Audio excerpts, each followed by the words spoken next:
Hello, brains. I'm doing a puzzle. Why am I doing a puzzle? For productivity. Let me explain. You probably clicked on this video because you want to be more productive, right? Or have put a lot of time and effort into trying to be and you're kind of just over it. You're not alone. Those of us with ADHD struggle with productivity.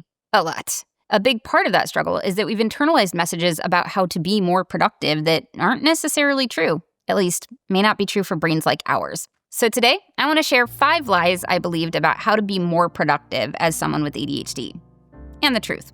But before I do, if you enjoy this video, give it a like. It's a quick and easy way to support the channel and what we do. It helps a lot. Lie number 1. I need to be doing more. This is what my to-do list looks like. A lot of us with ADHD grew up being told that we had so much potential and we just needed to try harder to reach it.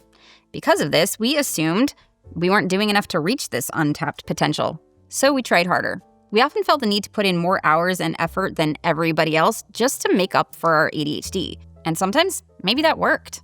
When we still fell behind, we added more to our plate in an attempt to catch up, to make up for lost time until our efforts were scattered and frantic. When we're not accomplishing as much as we would like to, it can feel like doing more is the answer. But in truth, we can easily end up with too many open tabs in our brain, pulling us in too many different directions. We overcommit, and thanks to our time blindness, we may not even realize it.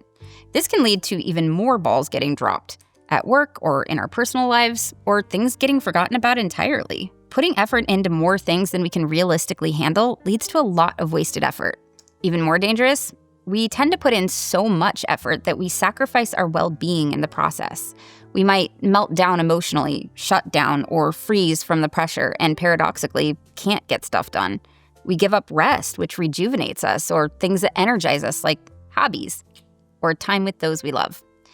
That might not cause problems right away, but over time, it does. Hello, burnout.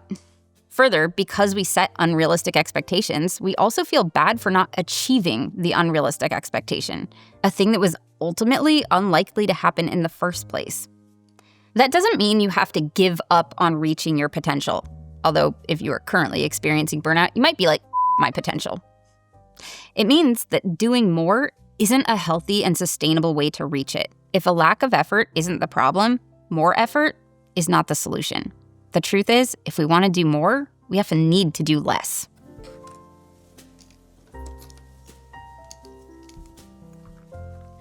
Lie number 2. I need to get started sooner. ADHD brains struggle with time management. More on that in this video. And the standard advice we get when we find ourselves scrambling at the last minute or missing deadlines is, oh, get started sooner. As Dr. Rafael Bocamatzo explains, getting started sooner gives us the opportunity to complete a project without the sense of stress and rushed energy that often takes a toll. That is true. And it's a lot more complicated than that. Our brains already struggle with task initiation, and the farther away from a deadline we're trying to get started, the harder it is for us. We face the same challenges with time management regardless of when we get started, and because work expands to fill the time, Parkinson's law, we might end up overcomplicating a project, spend way more time on it than we would have otherwise, and still end up scrambling at the last minute to finish it. Also, ADHD brains are already more likely to miss critical steps than neurotypical brains, and an overfocus on getting started sooner can exacerbate that. We might get started sooner at the expense of productivity-boosting steps, like breaking a task down, setting up the environment, or making sure we have what we need to begin. For some tasks, like studying, we do get more bang for our buck if we get an earlier start, because our brains have more time to encode the information, and we get more opportunities to practice retrieving it. For other tasks, it really depends. We generally don't want to wait until a deadline is looming and our brains kick into gear to look at a project. That can easily land us in crisis mode, wherein we realize we needed X supplies or Y amount of time, and this is no longer how time or shopping hours works. But when it makes sense to start working on it depends on whether or not we've done this task before and may need the extra time as buffer if we're wrong about how long it will take, on how important a task or project is. Mistakes are more likely when we're rushing, and doing something right before a deadline doesn't leave much room to catch and correct them. As someone in this community once pointed out, I'd love to start sooner, but sooner is when other things are happening that are also important. As for getting started earlier in the day, for those of us with a naturally later chronotype, more about that in this video, we may experience better cognitive clarity and more energy later into the day, or even well into the night. which means a later start time could actually boost our productivity. When we let go of when we should begin and start at a time that works for our brain and what we've got going on, a lot of us have found that we can get more done. The truth, more important than getting started sooner, is making intentional decisions about when to begin. What is this even supposed to look like? Oh, it's upside down.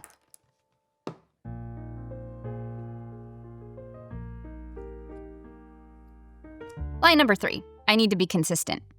You've probably heard the saying, consistency is key. For some things, like sleep, that is true. We need sleep, like every day, ideally at roughly the same time each day. For others, like productivity, not so true, it turns out. Also, not possible. ADHD is a dynamic disability. How impaired or functional we are on any given day fluctuates quite a bit. That means what we're capable of on any given day fluctuates as well. When we try to force ourselves to perform as well on bad brain days as we do on good ones, that constant gear grinding comes at the expense of our future productivity. In other words, allowing ourselves to have a bad brain day today can set us up to have an amazing one tomorrow. And allowing ourselves to ride the wave on a good brain day, even if that means working later that day, can boost our sense of efficacy and carry us through the rest of the week. I'm not saying we should work 18 hours one day and 2 hours the next. I'm also not saying I haven't done it.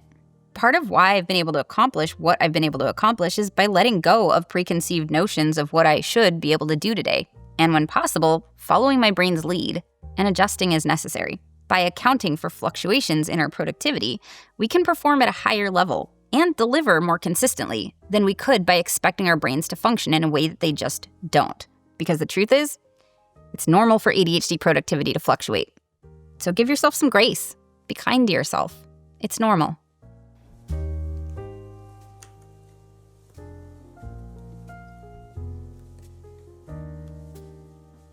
Line number 4, I need to stay focused. Focus. The F word. I've spent a ton of time and energy on finding tools and strategies that keep me from getting distracted. And to a certain extent, I've succeeded. But at what cost? Many of us put so much emphasis on trying to focus and never getting distracted in the first place that we get really frustrated anytime something distracts us, or forget to make space to let our brains wander. Or, get water. Distraction has its benefits. For one thing, it boosts creativity, or sometimes what we're distracted by is an opportunity to experience joy. And stepping away from whatever it is you were focused on sometimes allows you to see pieces you otherwise would have missed. But even if focus is what matters, staying focused isn't the only way to achieve it. You can also put tools and strategies in place to help you refocus when needed. The truth is, for an ADHD brain, the real skill isn't in preventing distraction. It's knowing you will get distracted sometimes, and that being okay. It needs to be okay because it is an undeniable reality. ADHD or not, you will experience distraction. With ADHD, you're more prone to it. Not an excuse, merely an explanation. One which we can view from a place of compassion and curiosity rather than judgment. Once we accept we will get distracted, we can figure out how to work with that. That might mean finding tools and strategies for bringing our attention back. It might mean building in buffers to allow time to get distracted. It can mean having some focus sessions and some where it's okay that we get distracted. It can mean meeting regularly with an accountability buddy, so if you got distracted, you have support getting back on track. And maybe someone to help you realize you even did get distracted.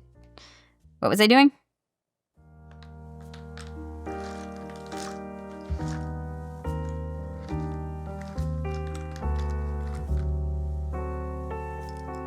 Line number 5. I need to get this done. Many of us with ADHD are so focused on trying to be productive, we forget to ask ourselves if we even need to be. Sure, there are tasks that we do have to finish, but it turns out that's not true for everything. Just because stuff is on our to-do list doesn't mean we're morally obligated to finish it. First of all, it may no longer be relevant. When was this task assigned? By who? Might things have changed since then? Sometimes something we think needs to be done isn't as important as we originally thought, or as important as taking a break. Sometimes we find ourselves falling victim to the sunk cost fallacy. We've invested so much time and energy that we're afraid to let something go. Sometimes tasks are so ingrained into our routine or job, yet aren't actually helping us achieve anything. The result?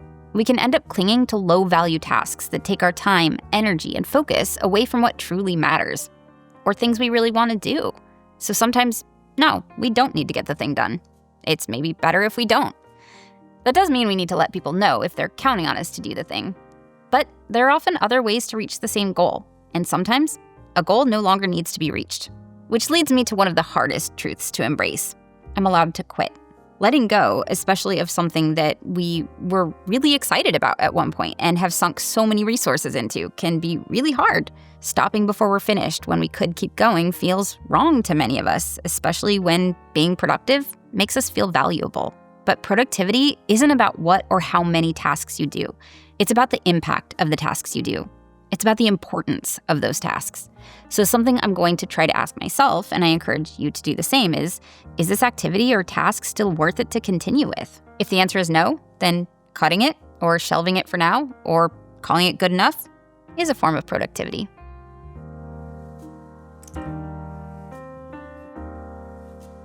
Before I go, I'd love your thoughts. What lies did you believe about productivity that turned out to be untrue, at least for you? Let me know in the comments below. And let me know how you like this video and our new smooth jazz music. By the way, these lies only scratch the surface of productivity when you have ADHD. If you want to go deeper into any of these topics, I highly recommend you watch my video with Dr. Ari Tuckman. That video dives even deeper into how to structure your life so you have more time and energy for the things that matter most. Thank you so much to our brain advocates and all our Patreon brains for supporting the work that we do. Like, subscribe, click all the things, and I will see you next video. Bye, brains.